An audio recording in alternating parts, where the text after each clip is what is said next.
What's up, guys? Welcome back to another episode of Photo Conversations, where we have conversations about photography, film, and so much more about life. But today it's quite different. Whenever you see a car in the background, you know we're going to talk about cars, and you know men and cars. And today I have someone that I've met for the first time, but interestingly, we have him in this conversation, Andy.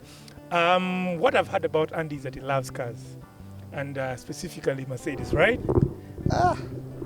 All type of cars. All types of cars. Oh, great. Yes, you love different cars. Only that more inclined to Mercedes. Yes.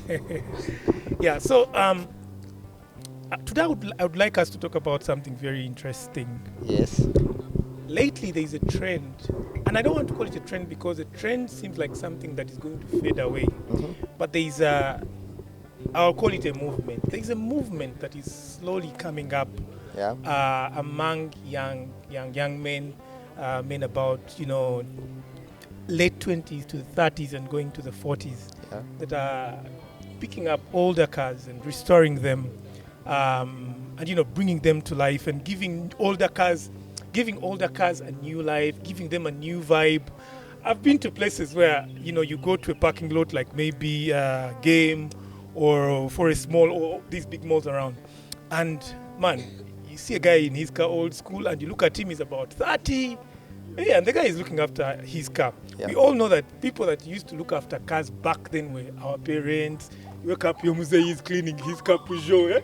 Yeah, you wake up, your mzee is on his car Corona, cleaning it for Sunday. Yeah. But the trend has changed now, and it is now the young people. We thought we are becoming so modern, and we're driving modern cars and all that stuff. But now there's that movement. It is slow for sure, because out of 10 cars, you'll see one car guy with his car eaten, and he doesn't want to be in the limelight, Passing by. Yeah, so I don't know. What do you think about that movement? The movement is actually a very, very good and positive sign for a very big number of reasons. Starters, we're looking at creativity. This movement has given the youngsters or whoever is into this an opportunity to bring out their creativity. This time around, they have an opportunity to customize, maybe get the color that they wanted onto this car. They get an opportunity to tweak with the interior. They get an opportunity to understand the cars more. Now, as you pick on what really tells spells out who you are, you fall more in love with this vehicle, because the color will be right, the interior will be right, the type of stereo you put in will be right. Now, you doing this is not simple, just the way you were saying that out of 10 you may find out like one car. It's because most of these cars, we are not good at keeping cars well. So we find them in scrap mode. So restoring the vehicle to for starters, for it to be movable is a process. Unreliable mechanics, disappointment in reliable parts.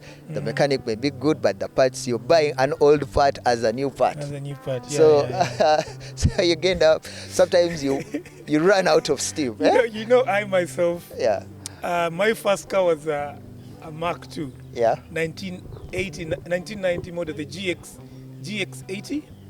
Do you know that Mark II? Yeah. The one they used to call Musota. Yeah. That was my first car. Quite thirsty for a first car. Yeah, it was my first car. Yeah. And for me, I never imagined myself getting the latest car, as my first car. And the reason is this. There are cars that we loved when we were still young. Yeah. But we didn't have the money to buy them. True. So now, when you grow up, there are other new cars that are the latest. Yes. And you don't have money to buy that latest car as well. Yeah. So what do you do? For me, it was sort of like a remedy for my own mind, that go back and find the things that you once loved when you were a child. And now they're affordable. And make them pimp them out such that even someone that is driving a new car is like, whoa, there's that guy. I've seen guys pimp chikumis. Yeah. You know, seen them Chikumi, in Kenya. They're doing a very good job. I've with seen them. in Kenya, Yeah. and I've seen also like on Instagram and in Japan, and they're redoing them and they're giving them a new face, giving them a new life. Yeah. So for me, that is where my love for vintage comes from, because what I loved in 1995 has not changed in my heart. True. You get it? You still who you are. Yes, we actually do not change much. So you see that wagon there? Yeah. That wagon, it's a 19 Maxi. That wagon is 19 what? 89?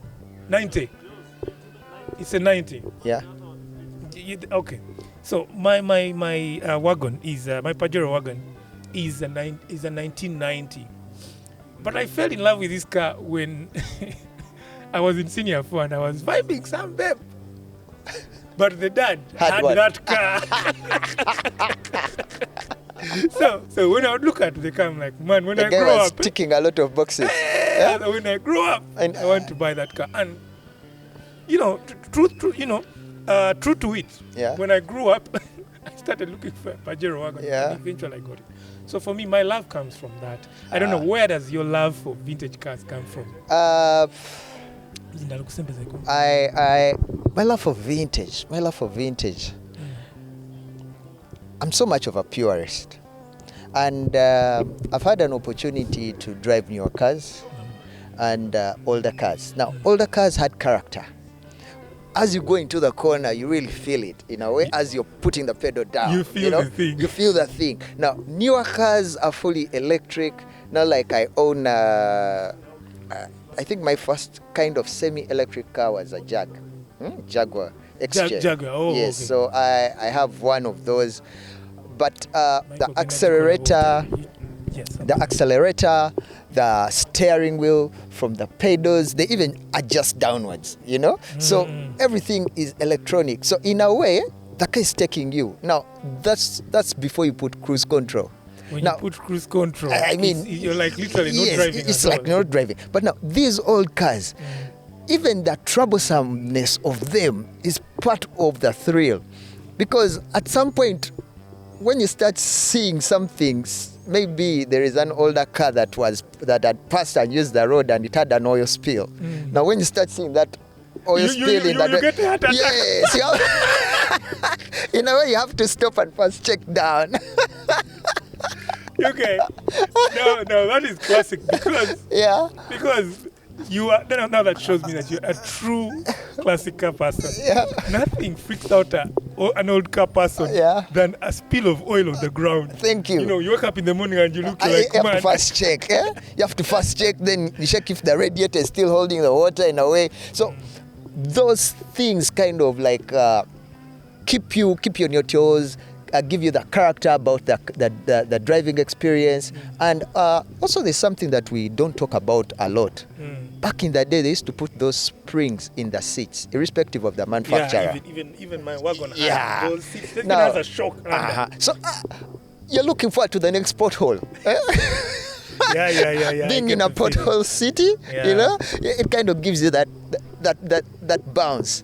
Now, with these newer cars, they're fighting with production costs and all that. So they are limiting. They're fighting with weight. They're taking away a lot of character in the vehicles. So, as I said earlier, a lot. Now, I've also found it has given me an opportunity. As I was approaching graduate school, going for university, I wanted to do mechanical. I failed on the points. I really didn't make the points. Then, anyway, there's a new course then.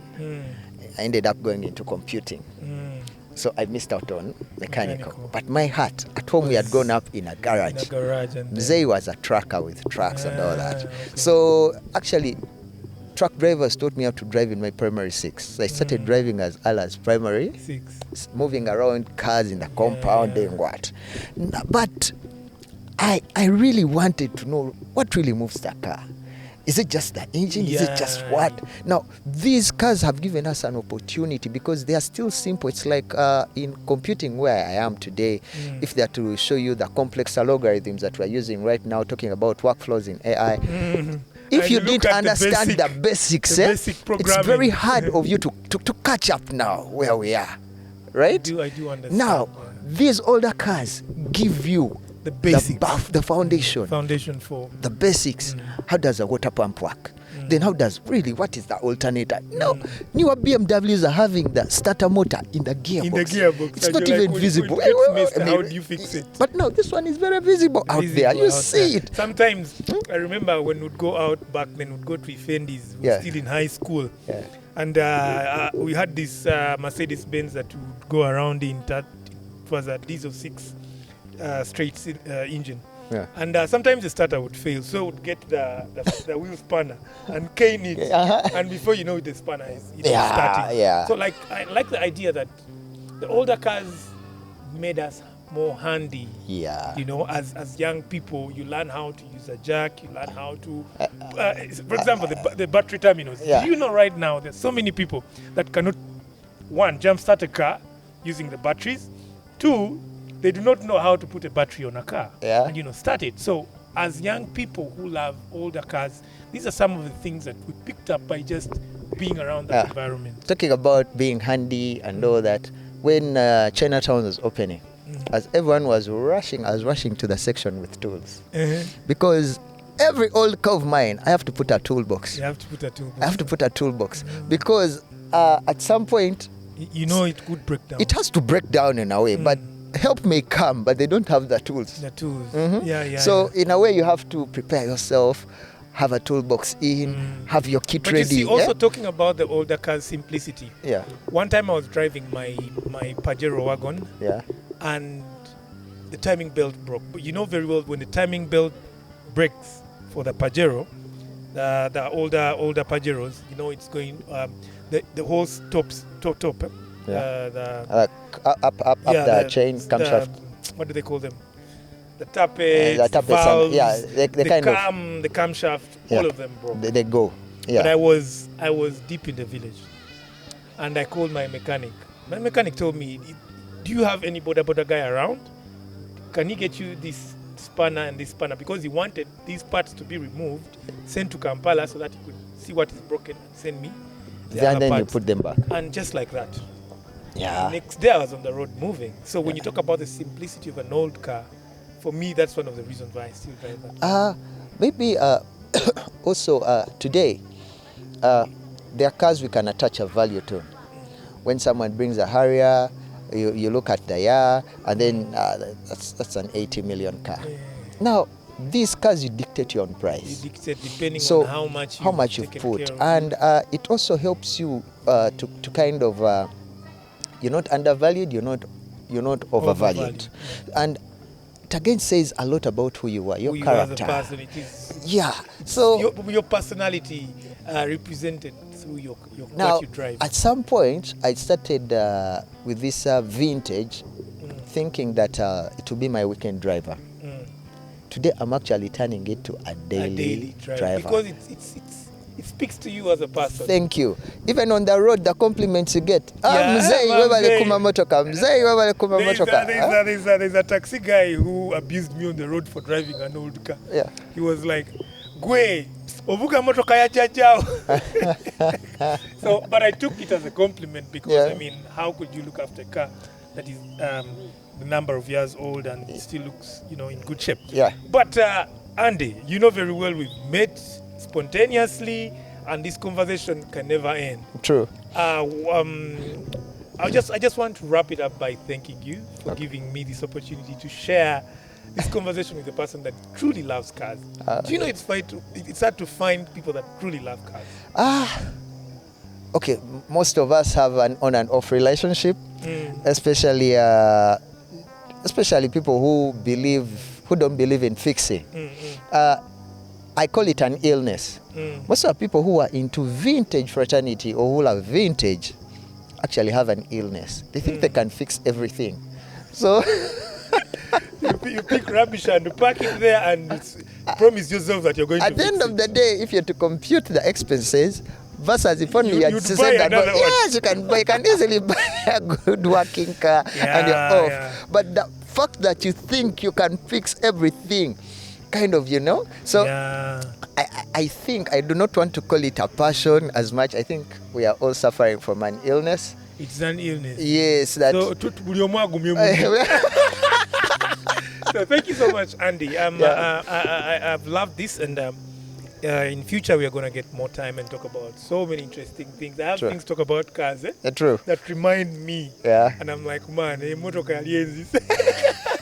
so thank you so much. So guys, thank you so much for watching this YouTube video, and make sure to subscribe, watch, and comment and share.